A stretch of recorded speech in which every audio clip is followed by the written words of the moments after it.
Welcome, welcome. Sorry I'm 1 minute late. Welcome, this is TVC Live. I am your host, Liz Wilcox, and I am so excited about tonight. We're going to be talking about RVing with pets.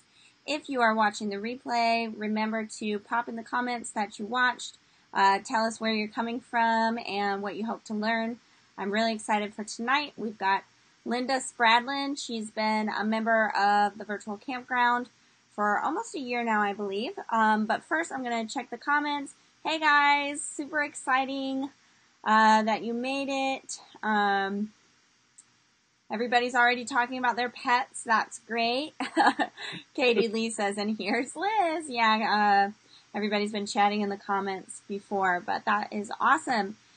First and foremost, before we get into talking about pets, you guys know that I really want and see the virtual campground as this community, and one of our loyal watchers and viewers, I guess you can say, are the Trekkers. I don't know if they're here tonight, but they usually are, and I just wanted to give them a big shout out because right now they're in a photo contest and they are tied for 5th place, and it's just this photo of their road trek, and you know, if you can vote, the link is in the video description, and I just thought that would be a really nice way of, you know, helping each other out and building that community. They are tied for 5th place right now, which I think is pretty cool. So check the video description and just copy and paste that link. You can vote once a day if you're feeling that froggy. I actually met Ari and Jesse, that's them, the Trekkers, back in, I don't know, June or July when I was in Michigan. They drove a few hours to come meet me, which was crazy. But they are so awesome, and I'll be seeing them again next month at the RV Entrepreneur Summit. So if you've got a second, just go ahead. That link is in the description to vote for them. You can vote once a day. I think it'd be a great way to help them out and hopefully win this contest. So awesome. How are you guys doing now? Tara says Olive the pup is watching with me. Yeah, I love all these pet-friendly people. That's great. Katie says our baby is in the avatar, Shelty. That's a cute name. And before we get on, Linda, again, vote for the Trekkers. And I also want to release this new segment I'm going to be doing called 1 Minute Tip, and that's going to be with Ed, my husband. As you guys probably know, he's an RV tech. We are going to be launching an RV maintenance course next month on my birthday. I'm so excited to bring it to you guys. And of course, I want to give you maintenance tips beforehand and also give you a little preview to the course as we really build it out and make it the best we can for you guys. So let's check out the first installment of Fix It Yourself 1 Minute Tips.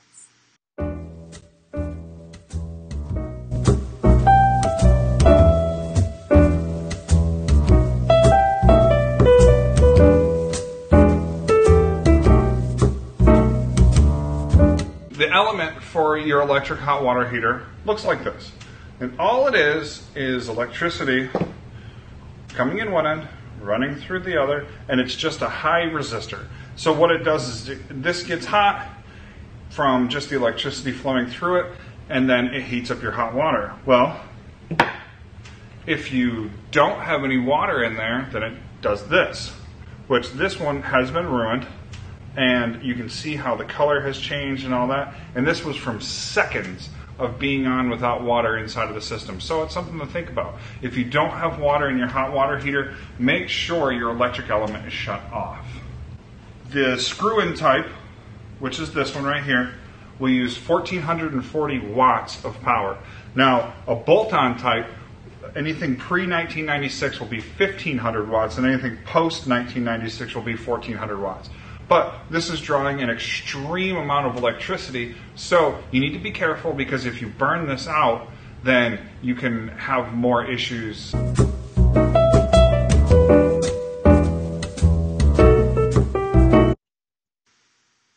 All right, that's the 1 minute tip. I think it's actually 90 seconds with the intro and the outro, but I hope you guys enjoyed that. It's just a way that we want you to get to know your RV and learn some of the systems and how things actually work inside, so you have a better idea of your RV and you feel more confident out there on the road. So I hope you liked that. I had a lot of fun making it, so hope you liked it. Johnny says, are those the same as sticks and bricks element? Actually, I'm not sure. I know that the RV has, Ed said, like he said, it has the screw in and the bolt in. So I think that might be different, having those different options. But I'm not sure. That's a great question. And I'm going to ask Ed and answer it next week for you. Sorry about that. Jerry is in the comments saying, I'm looking forward to your new RV course. And Jerry is actually coming on the show next week. So he's amazing. I'm looking forward to that. And Unknown Normal says the RV tip segment is awesome. Thank you.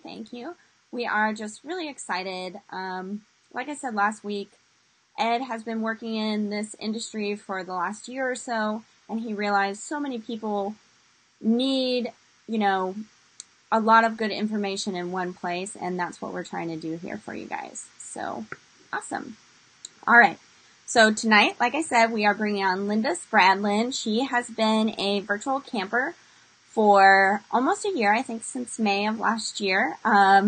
I think we found each other through the RV renovations group, and that's another Facebook group I run. If you're interested in RV renovations, she's in there with us, and she's just been a delight to get to know. And when I opened up the virtual campground Facebook group, she sent me an email or something, maybe a Facebook message, and said, hey, I'm a professional dog groomer and trainer. I know a lot of people RV with pets. It's a very pet-friendly lifestyle. I'd love to offer any of my services. I just feel like I have all this information and I want to help other people, especially fellow RVers. And I said, oh my gosh, that's awesome, because it is true. There's so many RVers out there that have pets or want to get pets. And so she asked to give away her services in the Facebook group. And I said, hey, why don't you I'm starting this new show. Why don't you come on in? And she said, well, that's kind of nerve-wracking, but sure, let's do it. So let's bring her out and say welcome. Hey, Linda, how you doing? I'm good. How are you? Good. Thank you so much for coming on. I shared with her earlier, because she's never done something like this, that she wouldn't be able to see all of you guys or anything like that, so it would be kind of one-on-one. So you're not too nervous, right? No, I'm okay. Oh, good. I think we're going to have a lot of fun tonight. So we're just going to talk about RVing, about pets, about her experience. And of course, if you guys have any questions as we go along, pop them in the comments. And like I said last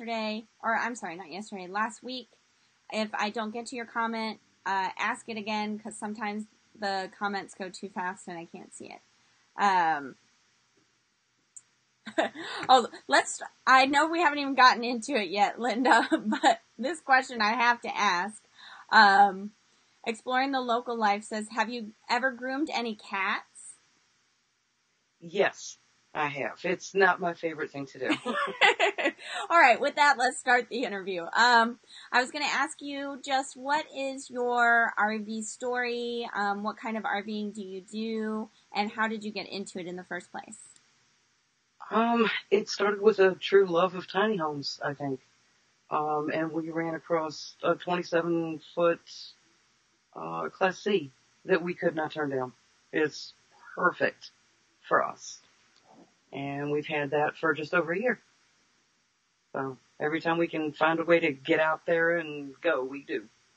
That's awesome. So where you have a house, obviously you're in your house right now. Yes. Where are you from? Richmond, Virginia. Okay, so anybody else from Virginia? Say hey. I love Virginia. My sister lived in Alexandria right outside of DC, and I used to love just exploring there. It's really beautiful. A lot to see. What year is your RV? It's an 89.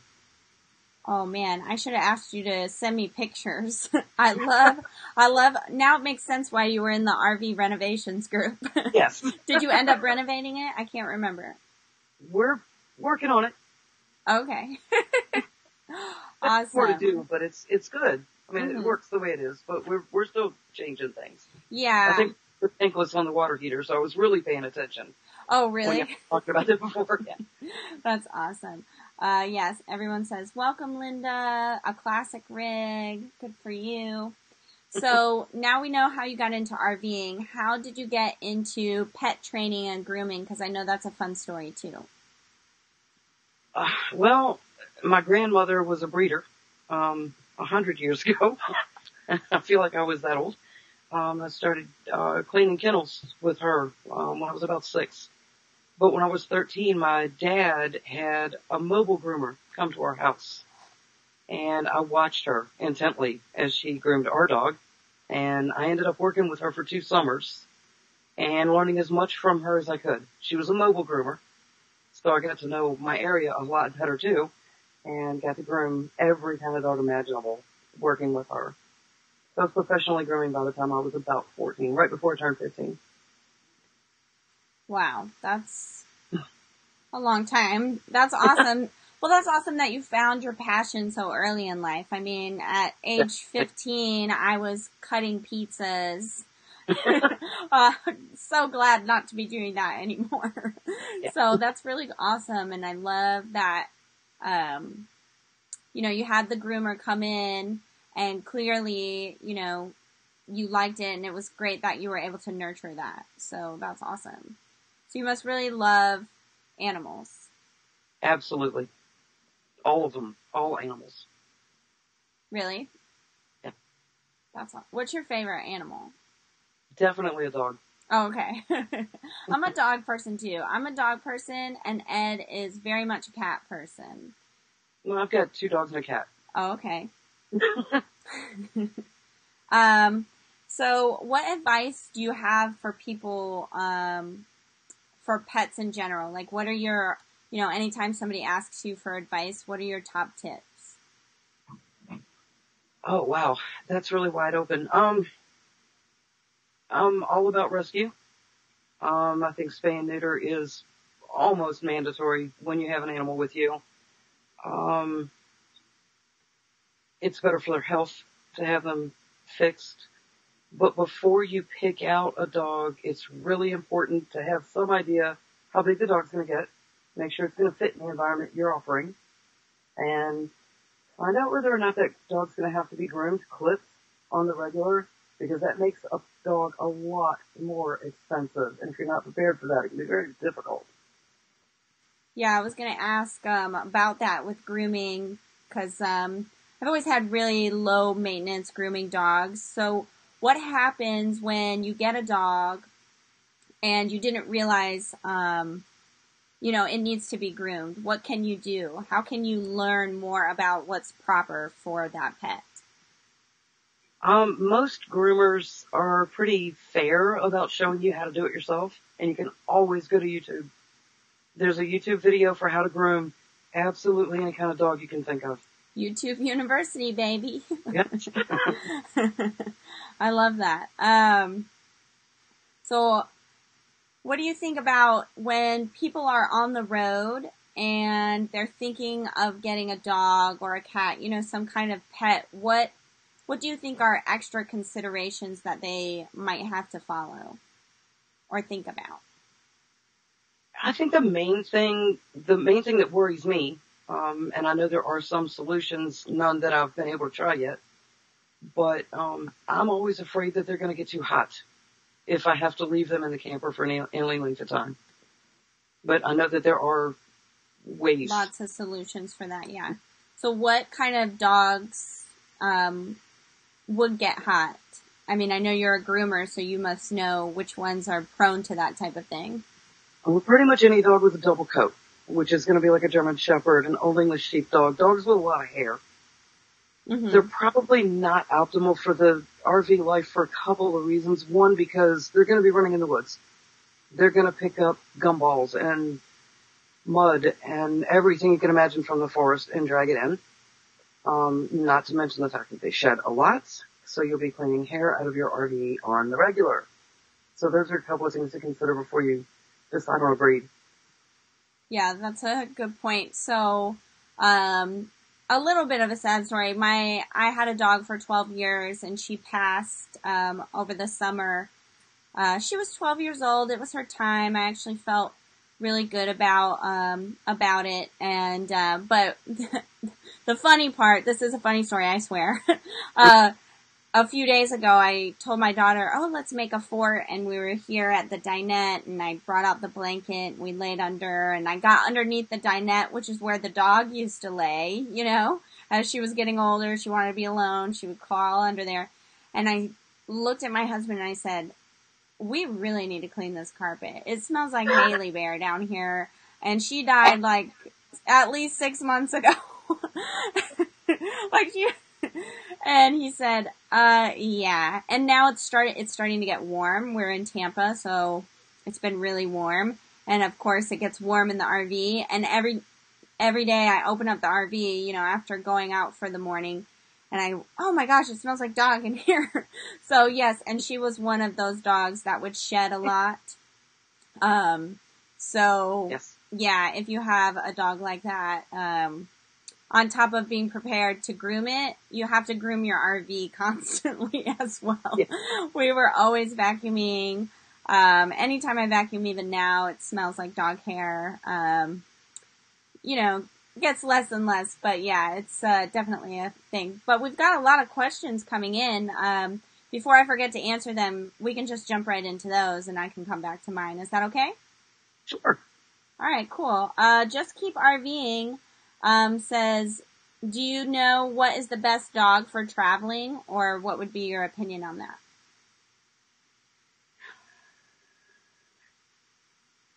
Aside from getting one while he's young and having him used to the atmosphere and the changes that are pretty much constant, aside from that, I don't even know where to begin. Well, that's a great tip though, Linda, that, you know, if you're going to get a dog, if you don't have one yet, to, you know, get it while it was younger and get it used to traveling, right? Definitely. Yeah. I mean, it's hit or miss in the shelter with an older dog. Mm-hmm. You might have one that would rather ride in the car than anything on the planet. Mm-hmm. You know, I mean, it's kind of hit or miss with a mixed dog, so. There isn't a particular breed that I would recommend. Mm-hmm. Except maybe going like with a pit bull because of their size. Mm-hmm. The American Staffordshire Pit Bull Terrier's a smaller, stocky dog, but their hair is so short and the grooming is minimal. Something smaller might be like a Jack Russell Terrier, a Beagle. They can howl, so you have to be prepared for that.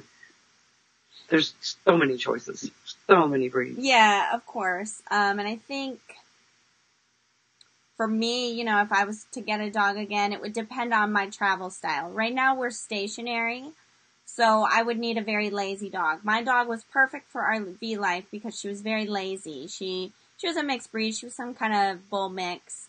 And she would just, you know, she was a little older and she was fine, you know, just going off in the corner and just, you know, hanging out. But and that was our travel style. I work a lot. My husband works a lot. We have a 4-year-old.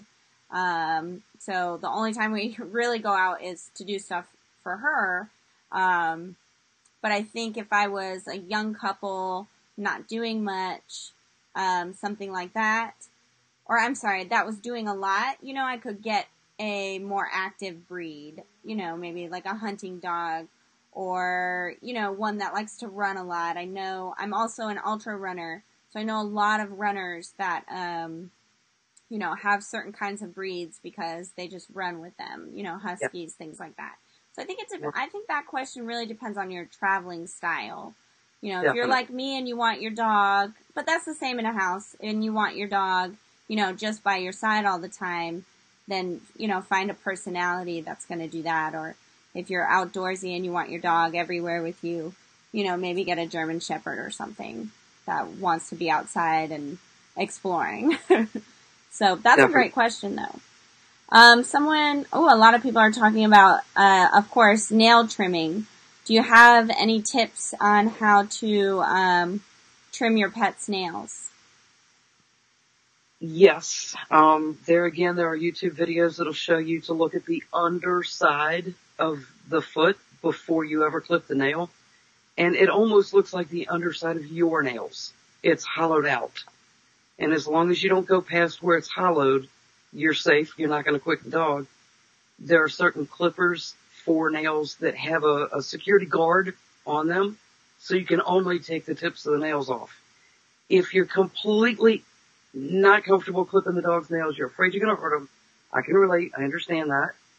You may want to sit with an emery board when you watch TV in the evening after a busy day, and he's calm, and just file the tips off of each of the nails. Another one, if you can't get your dog to let you hold his toes or his feet, some of them are really picky about that, walk them on concrete. Concrete naturally files the nails, so it takes the sharp points off. That's a great idea. I never thought about, just doing it every day with the emery board to just, combat it. In short. Yeah. And the concrete thing is so true. I had 2 dogs when I was in college, and one, was that dog that wanted to be outside, wanted to go run. You could skateboard with him, and the other one that I was just talking about just wanted to be at home. And her nails always got much longer, so much faster, just simply because she didn't walk as much and things like that.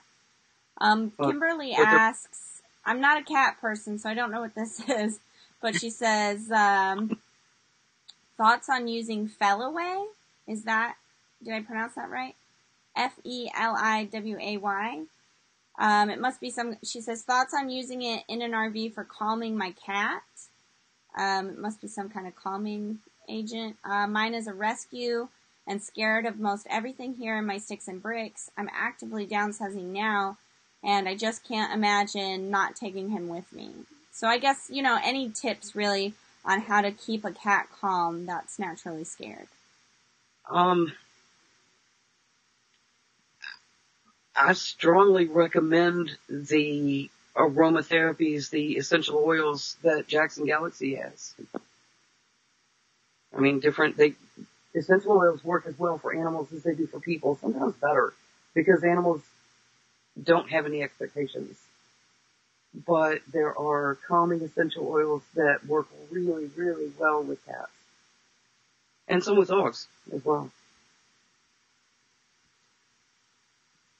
That's a great idea. I never think about that. But yeah, I know a lot of people that use essential oils on their pets too. I think someone says, we used to have a dog that was scared of storms. Do you think RV life would be rough on a dog with this condition? Or any suggestions on how to calm him? Did you hear me? I believe I've got it. Yeah, just if you have a dog or an animal that's scared of storms, do you have any suggestions on how to calm him? Well, I know that a lot of people really like the Thunder shirt, but I found a trick that I think works really well. Take a fabric softener sheet and rub it all over your dog. It takes the static out of the dog's coat, which most often, that's what's annoying the dog more so than the sound or the fact that a storm is coming. And keep in mind that the dog can hear that storm for up to 75 miles before it gets to you. So if it is in fact a sound, they're going to be really acting agitated before the storm ever gets there. If it's in fact a static, then a fabric softener sheet, wipe it over the dog, take the static out, he'll be fine. Wow, that's a really great tip. Thanks for sharing that. I had never thought about that. My dog was terrified of everything. She was a rescue and she was really abused, and it took many years for her to relax. I wish I would have known that. Yeah, because I used to just lay on top of her, This was before the Thunder shirt on Amazon. So I'd just lay on top of her like this, This is a great question. Unknown Normal asks, do you have any recommendations on what to include in a pet first aid kit? There are many lists online, and if I tried to wing it and list the things that need to be in it, I probably would leave out something essential. I know that we probably want to have plenty of gauze, definitely some waterproof tape, preferably the tape that sticks to itself and not to the animal. Definitely need to have things like Pepto-Bismol, which is good for vomiting. I always recommend peroxide. It works like syrup of ipecac for dogs. If they ever ingest something that they absolutely cannot keep in them and you need it out, that's the thing to do. Definitely peroxide. Baby aspirin is always good to have around. Any kind of fever, any kind of swelling. If you suspect an infection and you're at a campground, it's going to be a day or two. Aspirin will keep it at bay most often. It won't work if the dog's not vaccinated against parvo and, the essential things. It won't work with stuff like that, but it will help with most problems. So a basic kit would include those things, definitely. And you can find a more complete list, I'm sure, online. Wow, that's awesome about the aspirin. I would have never thought about, if my dog wasn't, up to date on his shots, the aspirin might not work. So that's a great thing to remember, too. And let me add, since there's been several cat questions, never, ever, ever, ever, ever, ever, ever give Pepto-Bismol or aspirin to a cat. It is fatal. Thank you for sharing that. That is also a good thing because, me being a dog person and not a cat person, if I ever got a cat, it would be clueless. So thank you. Yeah, that's a really good one. Pepto-Bismol has acetaminophen in it. So it's the same as giving them an aspirin. Okay, so it's the same thing, yeah. All right, yeah, Unknown Normal says, we have a kit and none of those things are in it. Thank you so much. Oh, cool. Yeah, see? Yeah, that's awesome. If you guys have questions, if I've missed your question, remember, just keep popping it in the comments. I might have just not seen it. Do you have any separation anxiety tips for dogs? We used to have a dog that would tear everything up. She even chewed through her soft-sided crate. Okay. First of all, I definitely recommend a metal-sided crate for every dog. Okay. I know a lot of people don't like crates, but you need to think of a crate as the dog's den. That's where the dog is going to feel secure. So It's important for him that spot where he's secure. He's safe. I have one dog of my own right now that's part pit and part lab, and I've got 12 grandchildren. And he greets the grandchildren beautifully, but when he's had enough, he puts himself in his crate, and the kids know to leave him alone in the crate. So that's critical information, to always have a crate there. But as far as separation anxiety, I would practice leaving, as strange as that may sound. Go outside for 2 minutes, come right back in. If there's no noise and nothing's torn up, praise. Go outside for another 2 minutes, come back in. Work it up to 5 minutes, come back in. Every time it's successful, praise. And work it up so that you can leave for a little bit longer each time until the dog gets to where they know you're coming back. And that's the best solution for separation anxiety that I'm aware of. I love that. That's such a great tip. It's like, sort of like building up an immunity, right? And building up that faith that you're coming back. It's not an absolute emergency because of course that's just a natural reaction. The dog doesn't know you're headed to the store. It just thinks you're gone and it has, no outside perspective. So I love that. Thank you. Yeah, it's like, why do you have to go to the store for my food? Don't you have more in the kitchen? Yeah, the food is right there. What are you talking about? Even my 4-year-old sometimes, I'll say, oh, we don't have any more bread. What do you mean? It's in there. Just grab it already. Why are we putting on our shoes? I'm hungry. Or when you tell your child you don't have any money, well, sure, you've got plastic. Yeah, exactly. Go to the bank, woman. What's wrong with you? You have a job, right? Awesome. Did I miss any, you guys? Keep them coming if I did. And I'll go ahead and throw in a tip or two while we're Please waiting do. for some. Yeah. Okay, cool. Fleas are always a huge problem, especially in RVs. There's a couple of things you can do. Number one, you want to get the flea treatment from your vet. Go ahead and get the good stuff. That's not something you can skimp on, and it'll take care of fleas and ticks. But a couple of extra little things that you can do is to buy a flea collar and cut about a 4-inch section of that flea collar and put it in your vacuum cleaner. Fleas that you suck up in your vacuum cleaner will have to cross over that flea collar, which gets that chemical on them so that they don't live in your vacuum cleaner or crawl back out when you're no longer vacuuming. Very big tip. And another one is the flea spray. If you just missed the dog's feet before you let them outside, fleas are a lot less likely to jump on them. So be more proactive in keeping fleas out instead of reactive, trying to get rid of them after they're there. That's a great tip about the proactive versus reactive. And if you haven't hit the road yet, and you have a pet, that's so true. We came to Florida last spring, and I had forgotten that my dog had a really bad reaction to fleas. And, Florida, it's just sand, right? So there's just fleas everywhere. Yes. And, I had forgotten how intense it was because we had been living north for years. And I felt so bad because, I was being reactive. I had to, try a million different things because she was so sensitive and they were so bad at the park we were at. Oh man, it was so terrible. I felt so bad for her. So those are great tips, like just trying to be as proactive as you can before, especially if you're coming to an area like Florida, you guys. Seriously, Florida is terrible with fleas. I guess the whole Southeast really, can be. And worms. She also got worms while we were there. Yes. Those went away really quickly, and then I was just more aware of what she was eating while we were walking. I didn't even notice she was eating grass before, but apparently something had happened. So, just being really proactive and paying attention. And I know when you're traveling, you have a million things to think about, but if you have a pet, it really is so important to think about. Yes, and heartworm preventative. I cannot say it enough.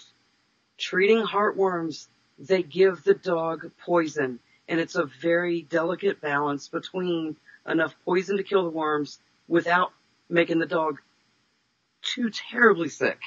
Mm-hmm. Preventative is so much cheaper. Get in front of it. Fleas and mosquitoes create these diseases that we have to protect our animals against. Yeah. Mike asks, my dog loves to graze on the grass. Is that bad? Grass contains chlorophyll. Chlorophyll makes dogs throw up, kind of like syrup of ipecac does for people. It could be a vitamin deficiency. I need to know first if he's chewing it or if he's actually eating it. If he's throwing up, he's eating it. If he's chewing it, maybe some toys outside to distract him might help. Oh, that's a good tip, too. So I know that you have a Facebook group where you offer more tips and things like that. Can you tell us about your Facebook group? Yes, the Facebook group is the Serenity Spa and Training Center page. It was my page when my business was open. I am now retired. I offer free information. You're more than welcome and even encouraged to ask questions on that page. When you ask them on the page and I can answer them for you, then somebody coming behind you with that same question can find it on there, already written out, already done, easy enough. The information's there. Each of these sections in this page are going to be a book eventually. So by throwing the chapters out there and letting people look at the book and proofread it for me, basically, and if they ask the same question more than once, then I know I need to clarify something. So when it's all said and done, it will eventually be a book. But for now, it's out there. It's free. It's definitely worth it to me to give the information away free to make sure that I try to keep dogs out of shelters because a well-trained dog is a pleasure to have around. Yeah, that's very true. My dog she was my best friend, and she was so well trained. I got so many compliments about her, and she was just great. So thank you so much for. Do you have any last minute tips? I mean, that was a great way to end it, but if you have something else you'd like to share before we go into our next segment, go ahead. Just visit the Facebook page. I'll add folks as they request to become members. We'll grow that page, and I'll keep throwing information on there. That's awesome. I think that everything that I've answered tonight, I'm pretty sure is answered on that page already. Yeah. And so much more. And what's the name of the Facebook group? It's the Serenity Spa and Facebook and Training Center. Awesome. Yeah. And that is also in the video description. I did link to the Facebook group. So you can just, go on over there and request now if you have a pet, you want a pet, and you need more information. Thank you, Linda. Can you stick around and play a game with us? Sure. Awesome, you guys. Everyone says, Mike says, good job helping pet owners. Exploring the local life says, great info. Rolling down the trail says, great information. Thank you. Johnny says, thanks, Linda. Everybody's loving it. So awesome. I think we'll have some fun in the game now, too. So as you guys know, we usually play a game. We played Would You Rather a few weeks ago, and it went over so well. Everyone was saying, hey, when are you going to play that again? I think it's really fun. And I love this game because I want you guys to get involved as well. So as we ask Linda these questions, I want you guys to answer or guess what Linda's going to say too. And some of these are pet and RV related. And it's just something fun. So let's get started. Linda, are you ready? Yes. All right, cool. So let's start out with something really fun and interesting, easy to answer. Would you rather have a dog with a cat's personality or a cat with a dog's personality? Well, funny you should ask, because I already have a cat with a dog's personality, and he's really cool. So definitely have a cat with a dog's personality. What's your cat's name? His name is Dancer. Oh, I really like that name for a cat. It's so He's clumsy, has no tail. So Dancer really? Was appropriate. I was just picturing like the most regal cat, and then you said he has no tail and he's clumsy. And I pictured like Garfield or something. That's closer. Yeah. Exploring the local life says, definitely a cat with a dog personality. Cat with a dog. Techno RV says, always a dog. Preach it. If that's you, Tammy, high five. I agree. But I guess a dog with a cat personality would be pretty sassy. Yeah, I think they have one. I think it's called a Chihuahua. Oh. Oh my gosh, that's really funny.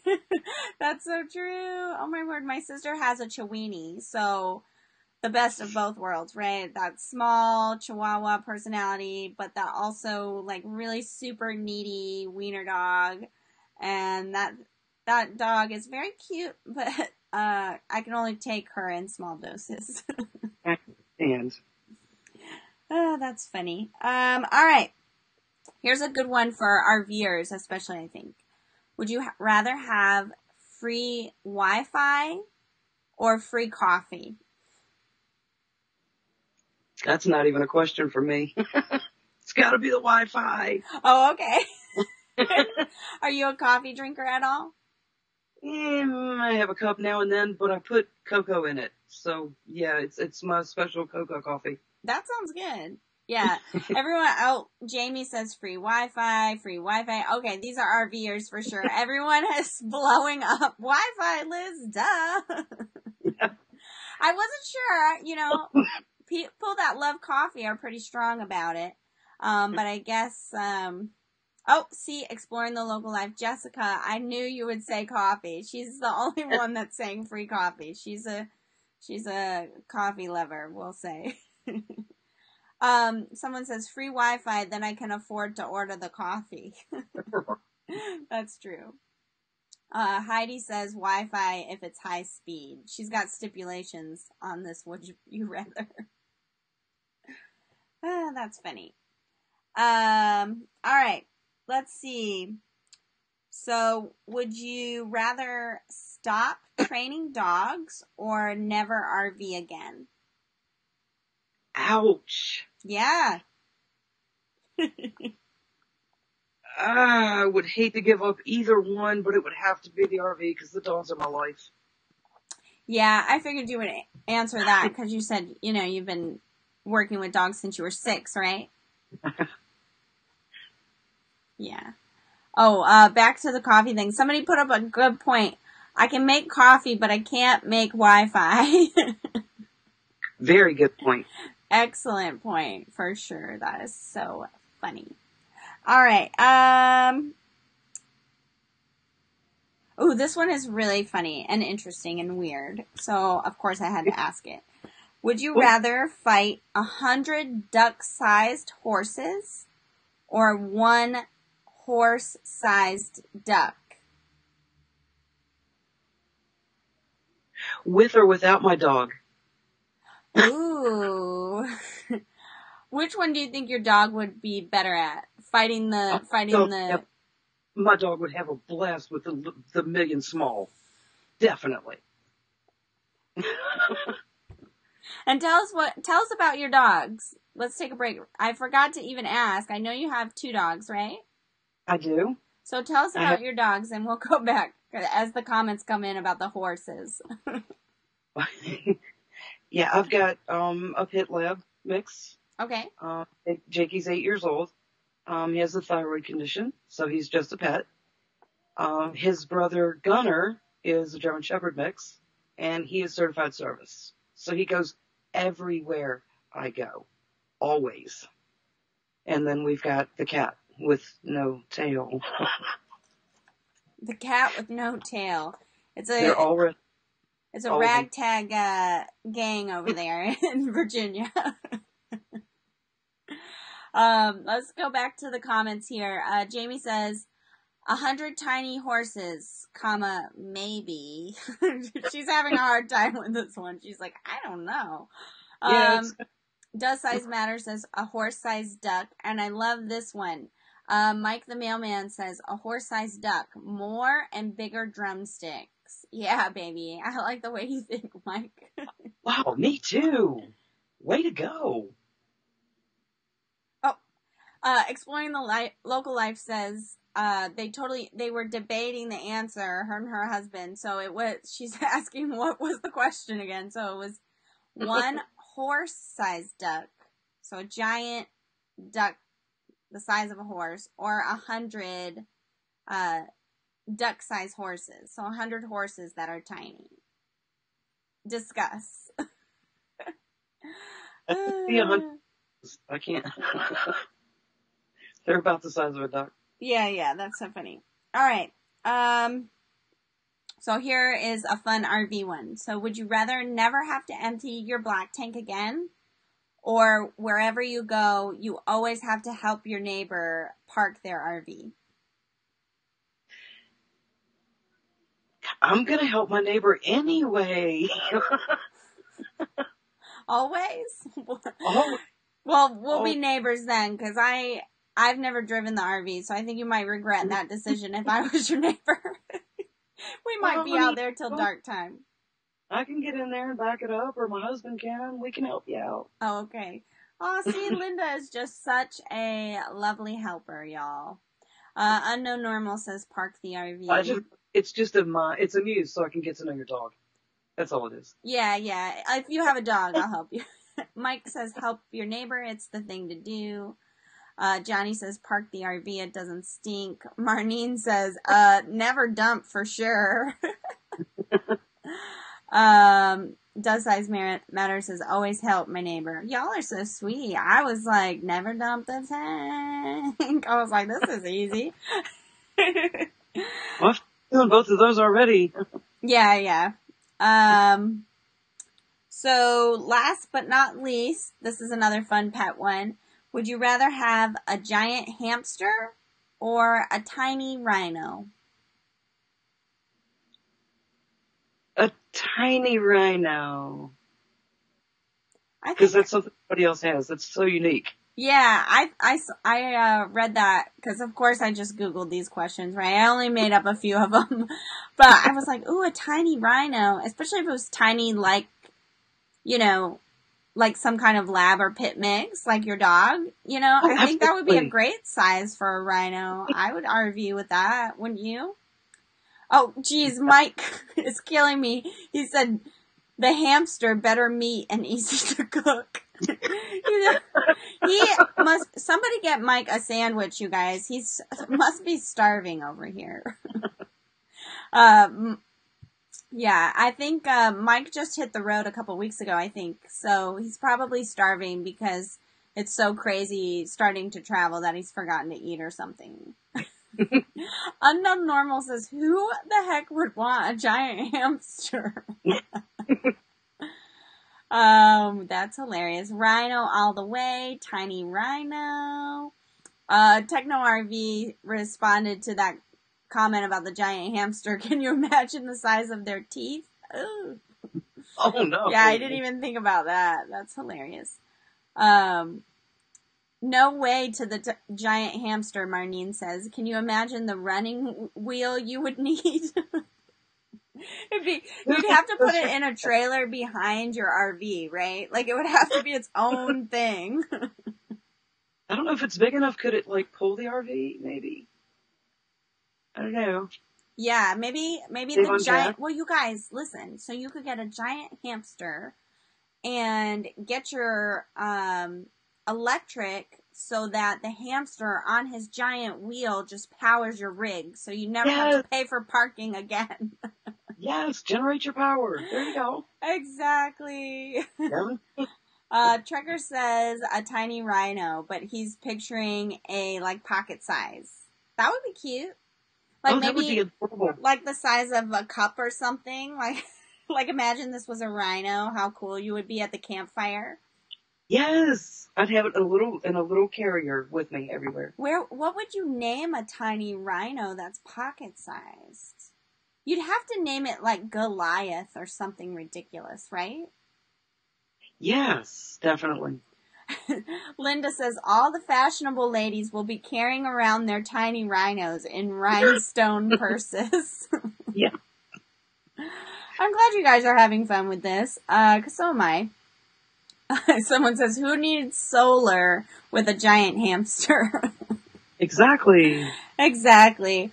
All right, Linda. Well, thank you so much for playing.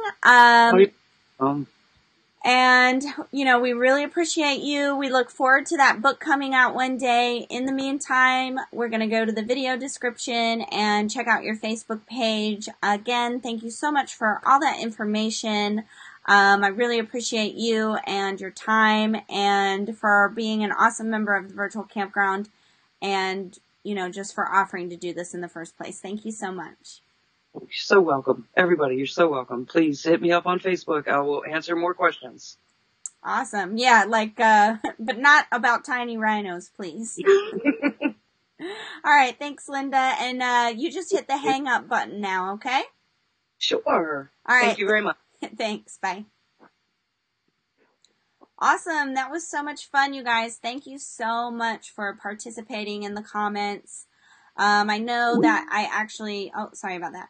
I forgot to put the link in the newsletter last weekend, so there aren't a lot of people online like there normally are, so thank you guys so much. All my diehards are here. Thank you. Mwah, mwah. Thank you guys for being so interactive and asking questions and participating in the game. It makes it so much easier on me, and it's so great, to get to know you guys in this way. I really like it. And, of course, if you ever want to be on the show, you think you have something to help, if you know a lot about solar or tiny rhinos or giant hamsters and how to, generate electricity from that, and you think RVers could benefit from it, always just shoot me an email. Let me know your idea. I would love to have you guys on this show. The whole thing is just to build community and help each other out with the information that we know. So if you have an idea, let me know. Heidi, I love you too. Love all of you. Marnine says, thank you for having this live time. Looking forward to Ed's tech courses too. Yeah, I'm really excited about Ed's course too. I started watching all the videos so I can edit them to go into the course today, and I was cracking up. Ed is just so sincere and funny, but also just like you and me. He's just a guy in an RV, so I think you guys will really like the videos when they're available for you guys. Yes, Marnine says, have Ed on live with tech questions. I wanted to do that tonight, but our daughter was acting kind of crazy, and I thought, it's better he just not be here. That's why we're ending a couple minutes early tonight, because I had kind of blocked out about 10 minutes for him to come on. But anyway, Charlie's here. Howdy from Nashville. Hey, Charlie, we're actually getting ready to pop off. So check out the replay a little later if you weren't here this whole time. Well, Nellie says I got here just in time to choose tiny rhinos. Congratulations. Anyway, I love you guys so much. Next week, I am super, super, super excited. I cannot believe who we are having on the show. Jerry Minchie is going to be here. If you don't know him, I bet you know this book or you have seen it on Amazon. Secrets of RVing on Social Security. It's pretty much the #1 RVing book probably ever sold. Jerry can correct me if I'm wrong. He was in the comments earlier. I don't know if he's still watching. But it's like the most popular RVing book out there. He also has 11 other books. He's published 12 books. Not all of them are about RVing, but almost all of them are. And I'm excited to bring him on next week to just talk shop, just talk about RVing, our passion for it, talk about, the secrets of RVing on Social Security, the secrets of how to RV successfully if you're not on Social Security. Yeah, Jerry's still here. Hey, Jerry. I'm just talking you up right here.